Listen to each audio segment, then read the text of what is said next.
স্ত্রীর বাচ্চা হবে, আমেরিকাতে নিয়ম হলো রুগীকে হাসপাতালে দিয়া চলে যাবে।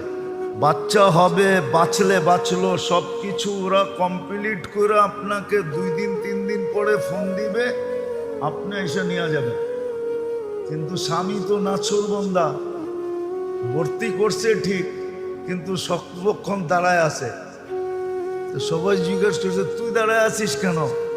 তোরে বুঝাইছে, বল তোর শরীরের একটা অঙ্গ অর্ধেক যদি কোথাও থাকে তাহলে আর অর্ধেক ওর সাথে থাকবে না পৃথক থাকবে?